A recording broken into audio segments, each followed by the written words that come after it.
Պարոն Երիցյան, երեկ դուք հայտնեցիք, որ անչափահաս 5 երեխաների մորը երեկոյան ձերբակալել են, տարել են բաժին, ով հանդիսանում է զոհված զինծառայողի քույր արցախցի, կմանրամասնեք դեպքի հանգամանքները։ Զոհված զինծառայողի քրոջն են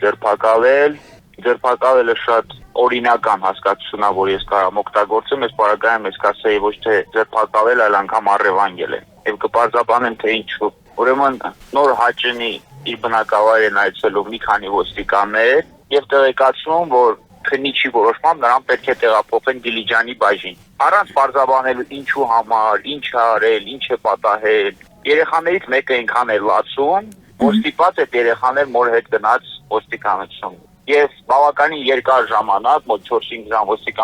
ոստիկանությունում մնալուց հետո նրանց բաց թողեցին, հեռախոսը արգրավեցին ու պարզ դարձավ, որ քաղաքացին փաստացի մեղադրվում է բռնության կոչեր անելու մեջ։ Այդ բռնության կոչ անելու հայտարարություն նրանք տեսել են քաղաքացու կողմից բռնության կոչ անելու հայտարարություն նրանք տեսել են այն բանի մեջ, որ Facebook-յան տեսանյութերից մեկի տակ քաղաքացին մեկնաբանություն է գրել, դժգոհելով իր կյանքից եւ ամեն ինչից, որ Արցախից տարհանվել է, Արցախը հանձնվել է, իր եղբայրը զոհվել է, հիմա այդ ամեն ինչի մեղավորը Փաշինյանն է եւ թող Փաշինյանն էլ արժանանա այն օրին, ինչ օրի արժանացել է Իրանի Իսլամական Հանրապետության հոգեվոր առաջնորդը։ Այսինքն այդ գրառումը համարվել է բռնության կոչ։ Այո։ Եվ դրա համար կնոջը ձերբակալել են։ Այո, հաստատի ձերբակալել եւ տեղափոխել են ոստիկանության բաժին։ Ընդ որում կրկնում եմ, մենք խոսում ենք կնոջ մասին, մենք խոսում ենք Արցախից տարահանված կնոջ մասին, մենք խոսում ենք զոհված զինծառայողի քույր հանդիսացող Արցախից տարհանված կնոջ մասին եւ մենք վերջապես խոսում ենք բազմազավակ մոր մասին, որ ունի 3 մանկահասակ երեխա եւ ինքը ընդհանուր 5 երեխա, որից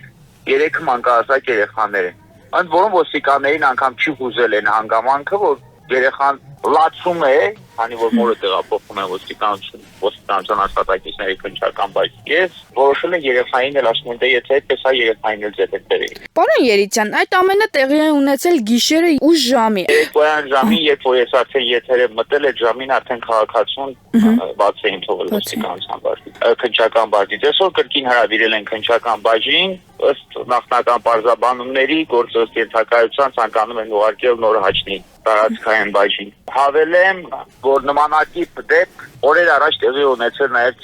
TikTok-յան հարթակում հայտնի Այվազովսկի անվամբ հայտնի օգտատիրոջ հետ, Հայկի Եղյանի հետ, ով ըստ նախաքննական մարմնի վարկածի վիրավորական խոսքեր է հնչեցրել Նիկոլ Փաշինյանի հասցեին եւ ինչի առթիվ նրան առաջադրվել է խուլիգանության մեղադրանք։ Այն դեպքում, երբ որ ծանր վիրավորանքը դեռևս 2021 թվականից ապաքրեականացված է Հայաստանի քրեական օրենսգրքից, եվրոպական ճնշումների ներքո, բայց նրան առաջադրում է խուլիգանության մեղադրանք, որ նախատեսվում է մինչև 5 տարի ժամկետով ազատազրկում, այն դեպքում, երբ որ այն ծանր վիրավորանքի մեղադրանքը նույնիսկ այդ տիպի ծանր պատիժ չէր նախատեսվում, այսինքն անունը դրել, որ իբրև ապաքրեականացրել են պաշտոնական անձանց ծանր վիրավորանք հասցնելու հոդվածը, բայց իրականում դա փոխարինել են խուլիգանության հանցակազմով, որը նախատեսում է ավելի ծանր պատիժ ռեալ ազատազրկման տեսքով։ Այդ Եղյանին փորձել են կալանավորել, առավելագույնը ինչին մենք կարողացանք հասնել, դա այն է, որ կալանքի փոխարեն դատարանը ընտրեց տնային կալանք խափանմիջոց։ Կարծես թե արդեն Հայաստանում նախադեպ է դարձել տնային կալանքը, բայց տնային կալանքը ամեն դեպքում համարվում է էլի կալանք։ Կարծես թե մեղմացուցիչ հանգամանք է ընտրվել։ Երբ որ քննիչի միջնորդման նման քաղաքական բնույթի հանցագործություններով կալանք եւ դատավորը կարողանում է թեկուզ տնային կալանք կիրառել, մենք արդեն հասել ենք այն իրականությանը, որ այդ պարագայում արդեն ստիպված ենք դատավորին շնորհակալություն ասել, որ այդպիսի խիզախություն ցուցաբերելու համար։ Իրականում քննիչի ներկայացրած միջնորդությունը իսպառ մերժման ենթակա է։ Ընդհանրապես հիմնավոր կասկածի բացակայության հիմքով ես մի դեպք էլ հիշեցնեմ։ Հիշում եք խոսնակ լրատվականի մի կին էր հարցազրույց տալիս,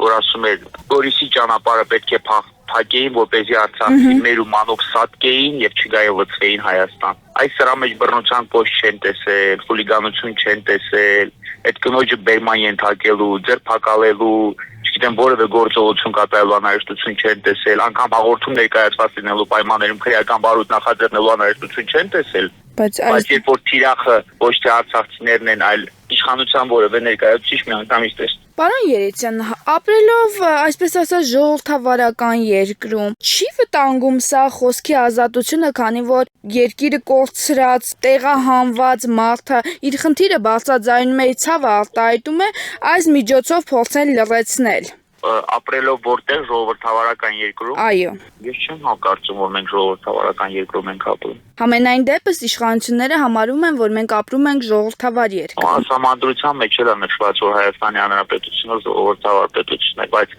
փաստացի իրականությունը կարծում եմ բոլորիդ համար հասանելի է եւ տեսանելի, որ դրիվությամբ հակառակ պատկերն է։ Իշխանությունները փորձում են հնարավոր եւ անհնարին ամեն ինչ անել, որպեսզի ընդ որում նրանց շատ ձեռնտու է, որ այս ամեն ինչը տարածվում է, այս ամեն ինչի մասին խոսում են, որովհետեւ նրանք կարծում են, որ դրանով մարդկանց մոտ ստեղծում են բախի մթնոլորտ եւ հանրային հարթակներում նրանց չեն վիրավորելու, նրանց չեն քննադատելու, նրանց աշխատանքը չեն մեկնաբանելու, ըստ այդմ նրանք հանրային հարթակներում, այսպես ասած, անգելների տպավորություն են ձևավորելու երրորդ անձանց մոտ։ Բայց ինչպես տեսնում եք, բնակչությունը շարունակում է իր խոսքը անկախ այդ ռեպրեսիաներից եւ քրեական հետապնդումներից։